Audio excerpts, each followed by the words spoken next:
And away we go. It's the Osmo Early Bird Podcast with not Dan Strafford nor Dave Locker. Nope, it's your old pal Emac coming to you with one Adam. Ship my money share. A little bit of an April Fool's Day joke there early. Adam, did that catch you off guard? Actually, no, because for some reason, even though I do most of my podcasts with you, it's like when we go to start, I'm ready for that. And then every time you start, I'm like, oh, wait, yeah, this isn't Dan. So I was actually sitting there waiting for it. Well, there we are. We'll have to see how this sounds. We'll send it out to Strafford. He's out on a work trip somewhere. So you get me tonight. I think he'll be back with the next episode that he is regularly scheduled for. But you've got Adam and I here with a 10-gamer. We only have 2 games on Thursday, so not very exciting there. And then let's see, Friday is looking like 2, 4, 6, 8, 9 games. So should be a fun one heading into the weekend. 5-gamer on Saturday, and then Sunday relatively robust. You've got a nooner. You've got 2 3:30 games, 2 6 o'clock games, a 7, 2 8s, and an 8:30. Wow, they got a lot of stuff going on there on Sunday. But let's get into it here. We'll hit any of the injuries as we get to them. Not a ton of teams on back-to-backs. We do have Chicago on Tuesday night. They were in Indianapolis. They will be hosting Philadelphia on Wednesday. Minnesota is against the Thunder on Tuesday night. They will be in Detroit on Wednesday. Philadelphia hosting Orlando. They'll be in Chicago on Wednesday, and then Boston is at Golden State and then at Los Angeles. There is nobody playing Wednesday that plays on Thursday.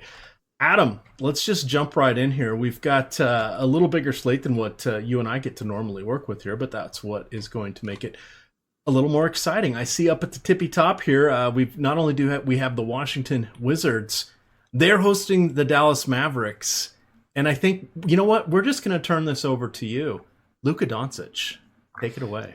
Yeah, I mean, I'm going right back to Luka. He sucked against the Nets on Monday night, but a really good matchup here against a faster-paced Washington team, a Washington team that is not good defensively, does not offer much in the way of rim protection or three-point defense. They don't rebound well. There's not a whole lot that they do well to slow Luka down here. So absolutely love him. Hopefully people will shy away because of the disappointing game against Brooklyn, but just not a concern for me. Absolutely love him. Basically, I think starting off with one of my favorite plays on the entire slate. Well, we had to do it. We had to do that just because he's going to be in your hometown viewing area, and you will be clear across the country. The only real injury that we have here, I guess there's 2 of them at point guard. We have Dragic has already been listed as out. I could not find confirmation if that was just somebody reporting off game notes or he's actually out. But we know he injured, let me think. I think it's a hamstring, and he had been on his left leg, and he had been dealing with the knee surgery on his right leg or vice versa, but soft tissue injury there on the opposite leg of whatever he had the knee surgery on. And then Brandon Ingram was a late scratch on Monday night. He's been dealing with a sore shoulder. The Lakers are absolutely on the ropes at this point. You'd have to think if he's going to play, he's going to play, but who knows? Let's go over the rest of the point guards here, Adam. Looking at some of the better options, Devin Booker, 8,100. Nice matchup there with the Knicks, who actually have been playing the slowest over the last 30 days. You've got D'Angelo Russell, great matchup against Cleveland, but now he's got Spencer Dinwiddie back in the mix. And then you got Trae Young going against the San Antonio Spurs, but his price is all the way up to 8,800. What do you like here in the top tier? I like Kyrie against Sacramento on the back-to-back. Not a bad matchup for him. It should be a competitive game. Pace-up spot for Boston. Russell's price tags come down enough where I'm fine with him in tournaments. Obviously he's riskier with Dinwiddie and with LeVert back, but it is a good matchup against a terrible Cleveland defense. San Antonio hasn't been good defensively. Trae Young has been really good. I think the price tag is a little higher than I would like, but I still don't have a problem with it. And then Kemba and Booker I'm fine with, but I think I'd rather try and get up to one of the other 3 guys. All right, looking at our mid-tier, we still have an intriguingly priced $5,400 Elfrid Payton. He will be heading, or I guess the Jazz are going, oh, that's funny. The Jazz are going back to New Orleans. You probably don't remember. I don't remember. This one was actually before my time, but the Utah Jazz actually were down there in New Orleans at one point. That makes more sense with the nickname the Jazz, does it not? Yes, it does. All right. So, but in any event, we've got Rubio going against Elfrid Payton. That should be a fun one. Both those guys are in the below the 6,000 price point. You've got a heavily discounted Tomas Satoransky at 5,200. He just hasn't really been that exciting. He's only topped 30 fantasy points once in his last 5, 3 times in his last 8. So we know it's there. We know the Wizards have had a couple just, well, they kicked the asses collectively of the Minnesota Timberwolves 135-121, and then they took out Brooklyn 125-116. So what are we going to do here with these guys? Yeah, a lot of opportunity cost at the position, but getting a little bit cheaper. I still think the price tag on Rondo is too low. Obviously he lost minutes and was disappointing on Saturday, but bounced back with another really big game on Monday night. No real reason to think that he slows down as long as we don't get word that they're gonna pull the plug on their veterans or anything like that. So yeah, I mean, he's my favorite guy there. Ricky Rubio is fine against New Orleans, not a bad matchup. And Spencer Dinwiddie at 5,300. I expect 26 to 28 minutes against Cleveland. It's a good spot. We saw him have a really nice game on Monday that was cut short by a blowout against Atlanta or against Dallas. But another good spot for him here against Cleveland. All right. I'm actually having to go to the standings page here because I just noticed two of the teams going for the most ping pong balls are playing each other. We have the Knicks and the Suns squaring off here, I believe. Yes. So it's in Phoenix, and somehow Phoenix actually beat the Milwaukee Bucks. So they have swept the Bucks. I saw your compatriot and mine, Laffy, tweeted that one out. You can follow him on Twitter, Laffy_D. But yeah, the Suns actually swept the Bucks. How crazy is that? You've got let's see, Smith going against just a fast-paced team. We like this, but you've got Emmanuel Mudiay waiting in the wings. What do you want to do here with some of our bargain tier point guards? I don't mind Mudiay in tournaments. Especially on DraftKings at 4,700. The minutes are obviously going to be inconsistent, which is the case for basically everyone on the Knicks, but it's a favorable matchup against Phoenix. We've been seeing a little bit of time alongside Dennis Smith Jr., but also there are going to just be games where Dennis Smith Jr. doesn't play as well and Mudiay is the hot hand and he gets minutes. So where his price tag is really cheap, he would be a great play if we knew he was going to get 28 minutes. But since we don't, the ownership will be really low. So I don't mind going there in tournaments. Jalen Brunson at 3,800, I think, is fine against Washington as well. All right. With that, we are going to move on here to shooting guard. All right. As we move here to shooting guard, we, of course, have Bradley Beal going against the Dallas Mavericks. We have Devin Booker making an appearance here since he is point guard and shooting guard eligible. He gets that lovely matchup there against the Knicks. And then you got Donovan Mitchell in a fine matchup himself against the New Orleans Pelicans, who seemingly are on almost a winning streak at this point. They're getting some FU wins in. What's going on? The NBA is just a mess. The teams that want to lose are winning. The teams that are sitting guys are still winning, and then LeBron is losing. Yeah, it's just crazy. Bad teams are winning games, like you said. Pretty weird, but Donovan Mitchell, he's getting expensive. It's still, I think, a pretty favorable matchup for him. I liked him the other night. I don't mind going back to him here. Bradley Beal, the price tag is getting up there, but we know he's playing like 40 minutes a night. It's not a terrible matchup against Dallas, so I don't think that you have to pay all the way up there. But without any true expensive guard to pay up for, I don't mind it. I'd rather get to Luka at 9,100 though. In that same game. D'Angelo Russell, of course, we talked about at point guard, I think is a good play at either position. DeMar DeRozan at 8,200 against Atlanta is pretty appealing. Should get 34 to 35 minutes. He's been up and down this year, but even when he's not playing well, he's been around a point per minute player. And he obviously, we would expect to exceed his per minute production against Atlanta. And then you factor in that he, clearly still has the opportunities to do a lot more. I really like him at 8,200. All right. Well, here's a guy I didn't think we'd be talking about with such reverence. It is one Buddy Hield, 4-year college starter. Adam, he has topped 50 fantasy points, DK scoring, in 3 of his last 5 games. I did not expect this. If I go look at Steph Curry, it almost feels like I'm looking at Buddy Hield box scores. What's going on here? Yeah, I mean, he's playing really well. He's really improved as a three-point shooter. It's a tough matchup against Boston. I don't think I'll get to him with much frequency just because of the matchup and because of how many guys are in that price range. I mean, you have Zach LaVine at the same price point. You have Jimmy Butler at the same price point, who is doing absolutely awful on Tuesday. But again, he's cheap facing Chicago. So it's just a price point where you have some guys in appealing matchups, whereas Hield's facing Boston. But he has been just really good this year. All right, who do you trust more, a Kelly Oubre or a Bogdan Bogdanovic? Kelly, yeah, it's close for me. I think Kelly Oubre definitely has the higher ceiling. Bogdanovic has the tougher matchup. I would very, very slightly, I think, lean towards Oubre. That's where I'm going as well. Oubre is taking on the Knicks, so of course we like that. Bogey's got Boston on tap. Boston is going to be on the back-to-back there. He has struggled outside of the game against Milwaukee. He has been somewhat disappointing. Bogdanovic, that is. You got Josh Richardson going against Charlotte. He's at 6,200 if Dragic is indeed ruled out, or we get confirmation on the game notes actually being correct, then I think he is in play once again. And then it's a back-to-back, but JJ Redick, 4,900 against Chicago feels like a solid price point. We know that Joel Embiid is not making the trip. And then we know that both Amir Johnson, who started on Tuesday night, and Bolden are dealing with illness. Bolden was ruled out for Tuesday night. So minutes trickle down, still somewhat in effect there. Anybody else you like as we go down here into the JJ Redick, Spencer Dinwiddie, Derek White range?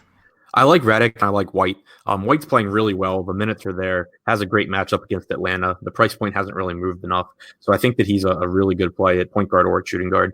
And then JJ Redick, Lofty and I talked about it on the Deeper Dive show on Tuesday. And then, of course, Redick came out and just shot lights out against Orlando. But his usage has been down, even without Embiid on the floor since Harris came to the team. And even looking, it's halftime in that game right now as we record, even looking at that game, he's got 22.75 DraftKings points. He has 5 3-pointers and 1 rebound. Outside of the points he has scored, he's recorded, 1 rebound. So that's what you're getting from him. It's a good matchup against Chicago. The price tag's a bit cheap for a guy that should play 32 to 34 minutes. Just keep in mind that it's not the same, huge usage bump for JJ Redick without Embiid that it was earlier in the season. All right, let's move on over here to small forward. Hey, speaking of small forward, want to hear a funny, Adam? Terrence Ross was in my placeholder lineup Tuesday. I re-exported my placeholder lineup in at the last minute after I spent all my time working on my crunches. So I now have 100% Terrence Ross, who's not playing. Good times. Been there, done that. Good time. You've never done that. Yeah, right. I've definitely re-uploaded my dummy lineups before. Many times, I'm sure. Well, more than I have. So there we go. That happened. We'll see. I've doubled down on the late slate, so we'll have to see how that plays out. But that hopefully gives everybody a bit of a chuckle. You always got to be careful. I didn't do the double check step that I almost always do. Oops, my bad. On to the shooting guards, or pardon me, the small forwards here for Wednesday. We've got Paul George, and we just found out that Paul George is going to be starting for Oklahoma City on Tuesday night. He has been dealing with the sore shoulder. We'll have to see how he does on the back-to-back, if he's any sort of limitations or if it looks like he's uncomfortable out there. But assuming, am I on the right page, Adam? I don't think I'm on the right page. Is that what have I done with my filters? Oh, it's deep. Good God, I'm all over the place. OKC's not on this. Let me get my filters set. All right. Riveting here, of course. Riveting. Yeah, I was going to say my page crashed the same time that you started talking about OKC, so I didn't catch it. Yeah. Yeah, that was a mess. That was bizarre. Okay. There's Luka Doncic. Yeah, I'm not going to take this out in editing. This is just showing what my Tuesday night is. I believe the acronym is So Happy It's Tuesday, Adam, which, of course, Spells a more exciting word. LeBron James. This is it. This is his last chance. They're talking about does he get shut down? Does he rest? What's going to happen when they're eliminated? They're not eliminated yet. They being the Lakers, but I think even 538 is now down to less than 3% chance that they're going to make the playoffs. They have not mathematically been eliminated. They got a tough one here against Denver. I'll be riding the LeBron train one last time. But wait, before we get there, how do you feel about Kuzma with the help defense helping LeBron get out to the man he was supposed to be guarding? That was pretty awesome. Like that Kuzma realized that quickly that LeBron needed to get out there, and LeBron just wasn't moving. I mean, now to be completely fair for LeBron, long injury layoff, it's been a mess. It's harder for him to, he's 34 and he's played more minutes than damn near everybody. He's been to the finals 8 years in a row. The extra basketball that's on top of that, plus Team USA, plus all the other stuff. I find it amusing, but I'm not gonna sit him out there and throw rotten tomatoes at him for being lazy or anything. Good God, he's carried more teams to deeper in the playoffs than my problem with it is he's the first one to call out everyone on that team, but then now yes. Now should he get to be mad at Kuzma? No. Should he take a little slice of humble pie and just own it? Yeah, and that's fine. These guys are tired. I get it. They're he's coming off the injury and all that, but yeah, I didn't read any of the follow-up news, so hopefully he didn't call out Kuzma or anything like that. Nor should he. Then I would say, line up with the rotten tomatoes. He deserves it.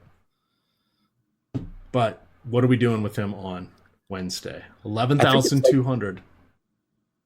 I think it's site dependent. On FanDuel, obviously, the small forward position doesn't give you as many options as DraftKings does.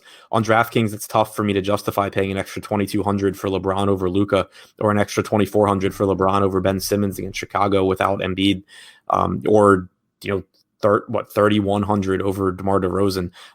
It's really tough to get there on DraftKings just because of the upside that you have in this upper mid range. But on FanDuel, obviously none of those guys I named are small forward eligible, so it's a bit different, and I think that he makes for a better play there. All right, Ben Simmons on the back-to-back going against Chicago. Solid matchup there. Jeremy Lamb. Your mileage may vary. He is at 5,200, which all of a sudden puts him in play, even though we have a little bit of a larger slate here on Wednesday. But I think he is someone that we can look to. Now, he's top 30 fantasy points in 3 of his last 4, including one. He got 42 against Golden State, 50 against Houston there, and he's been playing consistent minutes in the mid-30s once again. He's still coming off the bench. He's been off the bench for 6 games in a row now, but I really like this particular price point with Lamb. Karis LeVert, I want no part of. JJ Redick, of course, you mentioned him there with shooting guard, but he does have small forward eligibility. He's somewhat intriguing. And then Joe Jingles, even though we've got some people that are healthy, it's all of a sudden Ingles is reasserting himself with the assists, with shooting the ball a little bit more than we had seen in a while. He's still playing similar minutes, but playing with a little bit more confidence. This is a good one against New Orleans. They're running this one back. They played this one on Monday night, in which, holy cow, New Orleans beat Utah in Salt Lake City. So that was a wild game as well. What do you got here with the remainder of small forward?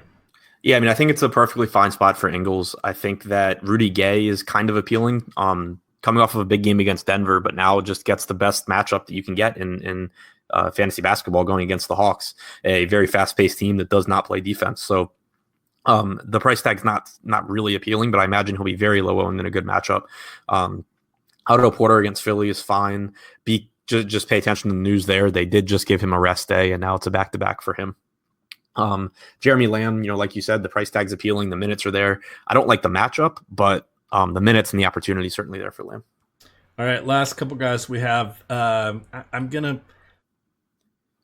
don't know what to do. It feels like 5,500 for Cedi Osman is a little bit expensive, but he has been above 30 fantasy points in 3 of his last 4. 2 of those were over 40 fantasy points.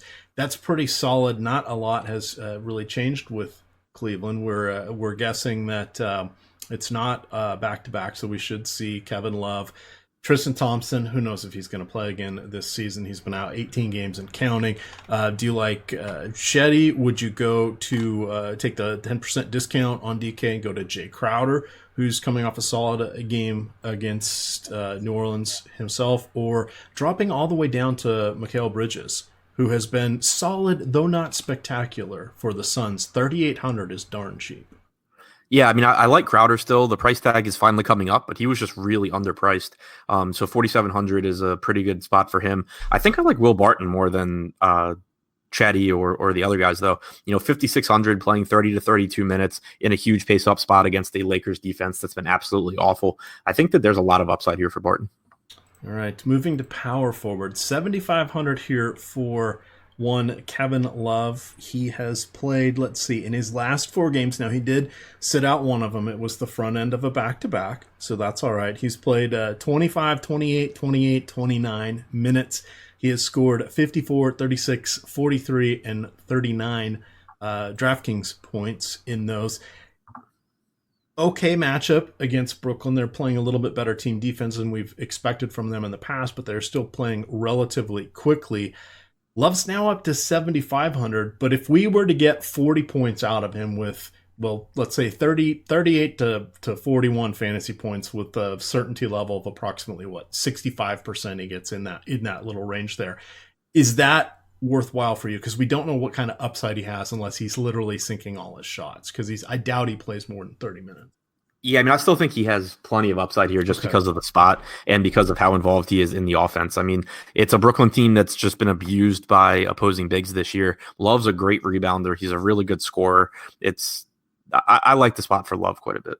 Because in 4 of his 5 games, he has double-double. So you get that extra 1.5, which we need every little bit that we can squeeze out of it. He has hit at least 3 3-pointers in all of these. And then in the one game that he did not get the double-double, he had 26 and 8, which was his second highest scoring game in that spurt. So, yeah, I think we're going to have to give him consideration even on the larger player pool that we have. Looking down, 6,700. Adam, 6,700 for one Anthony Davis. What do we do with Davis? He's going to play 22 minutes. He's not going to play in the fourth quarter. He is completely capable of hitting 40 fantasy points in that amount of time. He is 6,700. I'm still not really interested. The reason being, so let's say he plays 22 minutes, and let's say he gets 2 fantasy points per minute, which is much better than than anyone averages. That's like 10% better than Giannis averages. That would give him, 44 fantasy points, which is good at 6,700, but you don't need it. You can make up for it elsewhere on the slate. I'd be shocked if that's the best score in this price range. So I just don't really see the reason to go there. You have Al Horford against Sacramento. You have Bobby Portis against Dallas. You have Love for 800 more against Brooklyn.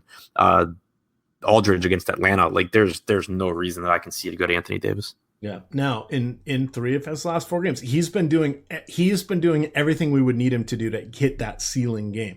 In the last 3 of the last 4 games, he has had 5 combined blocks and steals. The last one, he had 6. He's hit 3-pointers in each of the last 2 games. What he has not done is gone to the line. In those 4 games, he has gone to the line 12 total times.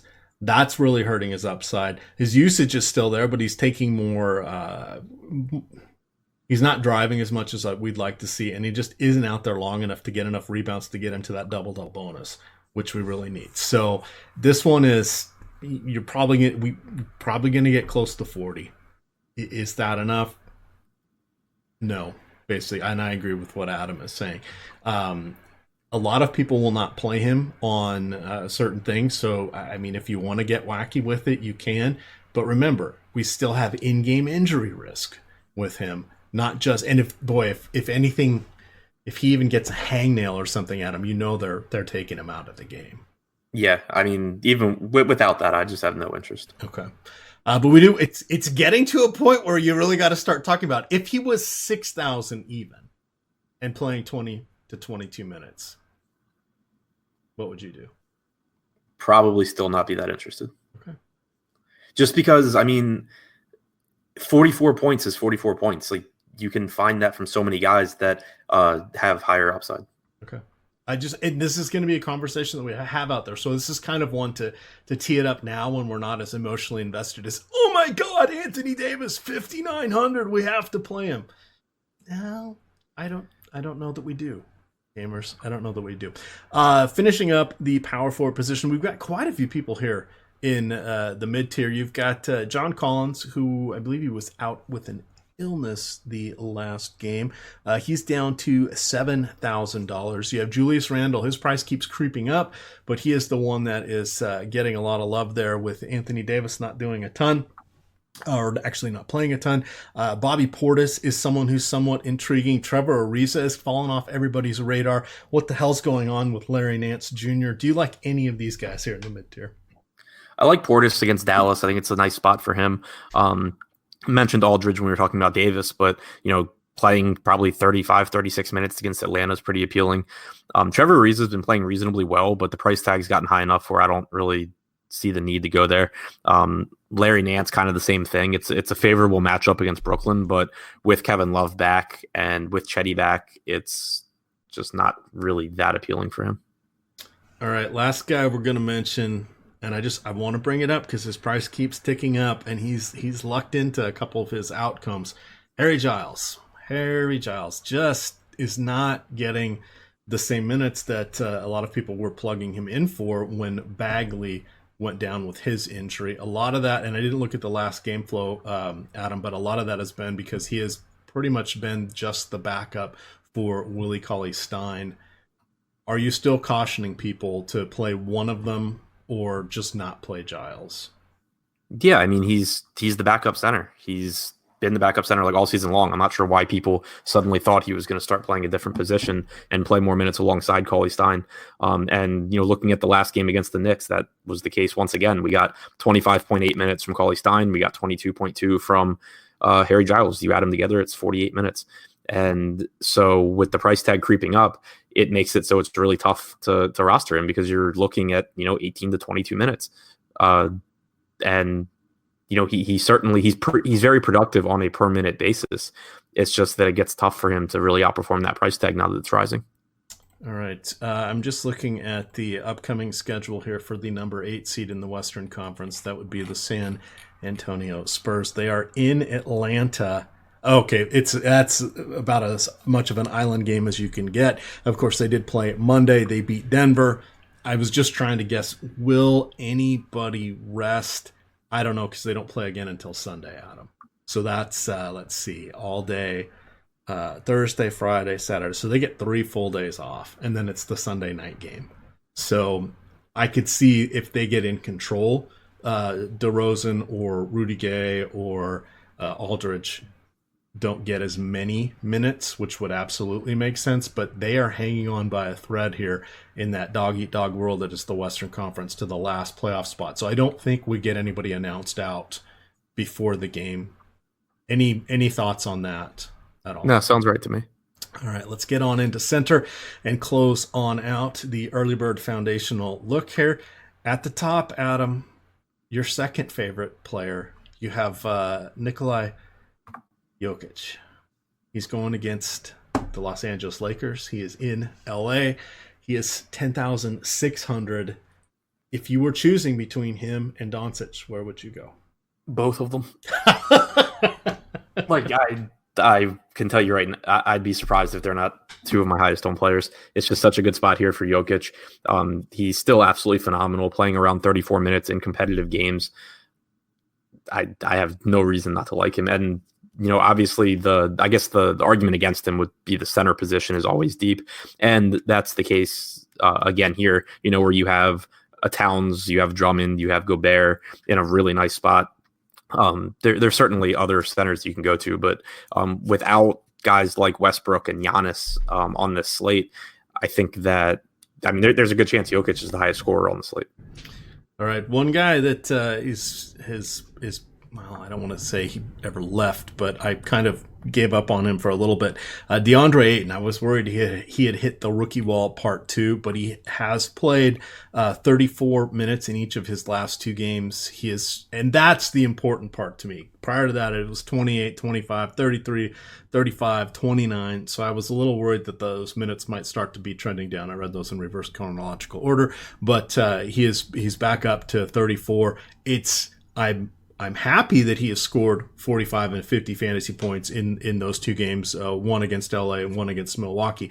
I like the matchup. I like that the minutes are moving up somewhat, and I like that the fact that this is a game or that's not a back-to-back in any fashion. So that has me back on DeAndre Ayton in this one at 7,000. Do you like Ayton? Would you consider a bit of a discount here to Dwight Powell at 5,900 going against the Wizards? Is that getting up there a little bit for Powell? He has also been playing solid minutes in the low 30s. Great matchup against the Wizards here.